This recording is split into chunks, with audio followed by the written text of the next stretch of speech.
10-15 साल हो गए कल नहीं चलता पिया। मैं मजदूरी करा साफ का चल बंदा अखी दर्द होंदा है जी, तबीयत खराब रहती है जी, नहीं हो सकती। हाँ जी, मेरी इमदाद कोई करो, अल्लाह कोई शिरकत चलावा बच्चों का, कोई शिरकत चलावा मैनू जी, कोई इमदाद चाहिए।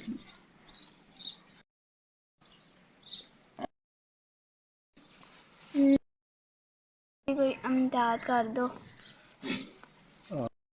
पानी ला सकिए, इलाज करवा सकिए।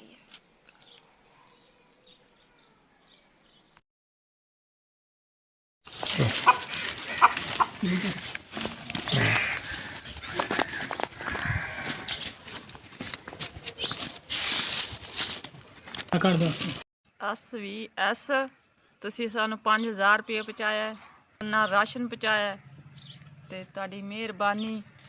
ਸਾਡਾ ਭਾਈ ਮਰੀਜ਼ ਹੈ, ਅੱਲਾ ਮੀਆਂ ਤੁਹਾਨੂੰ ਬਹੁਤਾ ਦੇਵੇ, ਖੁਸ਼ ਰੱਖੇ, ਆਬਾਦ ਰੱਖੇ। ਘਰ ਬੈਠਿਆਂ ਦਾ ਸਾਹਸ ਕੀਤਾ ਜੇ ਤੇ ਤੁਹਾਡੀ ਬੜੀ ਮਿਹਰਬਾਨੀ, ਸ਼ੁਕਰੀਆ ਆਪਕਾ।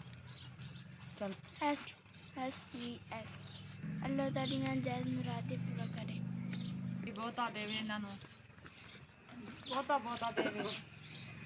ਅੱਲਾ ਤੁਹਾਨੂੰ ਬਹੁਤਾ ਦੇਵੇ, ਇਤਨਾ ਦੇਵੇ ਨਾ ਬਹੁਤ ਦੇਵੇ।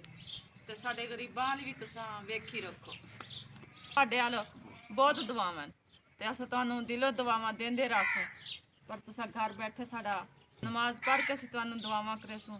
ਤੁਹਾਨੂੰ ਅੱਲਾ ਮੀਆਂ ਬਹੁਤਾ ਦੇਵੇ, ਅੱਲਾ ਮੀਆਂ ਤੁਹਾਨੂੰ ਕਾਮਯਾਬ ਕਰੇ, ਅੱਲਾ ਮੀਆਂ ਤੁਹਾਨੂੰ ਇੱਜ਼ਤਾਂ ਦੇਵੇ, ਅੱਲਾ ਮੀਆਂ ਤੁਹਾਨੂੰ ਬਹੁਤਾ ਦੇ। ਆਮੀਨ।